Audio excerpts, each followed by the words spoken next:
رشتوں کو ایسی خوبی سے نبھاؤ جیسے شہد کی مکھی پھولوں سے رس بھی لے لیتی ہے اور ان کا نقصان بھی نہیں ہونے دیتی۔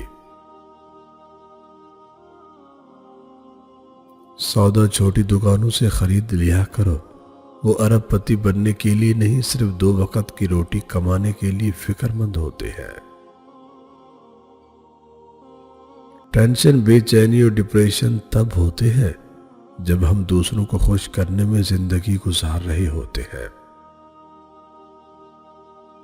دانائی کا تعلق بالوں کی سفیدی سے نہیں، عقل اور تجربے سے ہے۔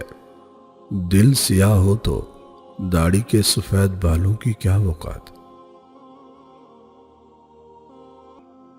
دعا اپنے لیے مانگنا عبادت ہے اور دوسروں کے لیے مانگنا خدمت ہے۔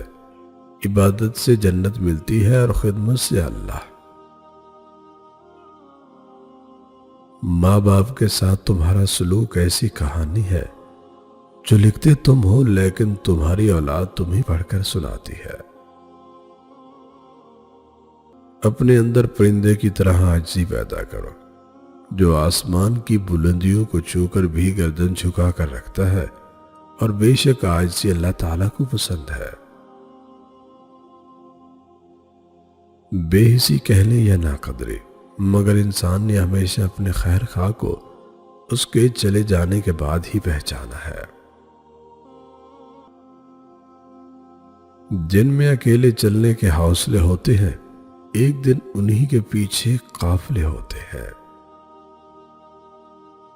تہجد بہت لاڈلی عبادت ہوتی ہے، یہ اپنی بات منوا کر ہی رہتی ہے، بس یقین کامل ہونا چاہیے۔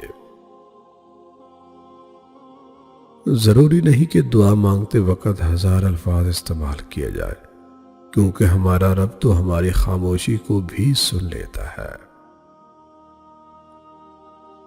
برے موڈ، غصے کی حالت میں کبھی بھی برے الفاظ استعمال نہیں کرنے چاہیے۔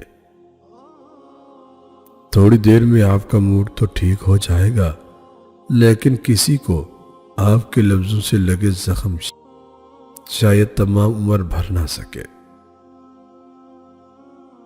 کسی کی نرمی کو اس کی کمزوری نہ سمجھو، اگر وہ سر جھکا کے چلتا ہے تو صرف خدا کے خوف سے۔ ہر رشتہ کہیں نہ کہیں مان توڑ دیتا ہے، اور ہر تعلق کبھی نہ کبھی بھرم کھو دیتا ہے۔ یہ صرف اللہ کریم کی ذات ہے کہ جس کا آسرا ہمیشہ قائم رہتا ہے۔ آج تک انسان ایسا کچرا دان نہیں بنا سکا جس میں وہ اپنی نفرتیں، عداوتیں اور جہالت کو پھینک سکے۔ آدمی عورت کی عزت اس کے کردار یا اس کی خوبصورتی کی وجہ سے نہیں کرتا، مرد عورت کی عزت اپنے ظرف کے مطابق کرتا ہے۔ کم ظرف انسان کسی عورت کی بھی عزت نہیں کرتا، جبکہ ایک اعلیٰ ظرف انسان اس عورت کی بھی عزت کرتا ہے جس کی معاشرے میں کوئی عزت نہیں ہوتی۔ خاموشی ہمیشہ اچھی ثابت نہیں ہوتی، کیونکہ بہت سے رشتے ایسے ہوتے ہیں جو جذبات کا اظہار چاہتے ہیں، اسی لیے خاموشی کبھی بھی تعلق کے موت کا سبب بھی بن جایا کرتی ہے۔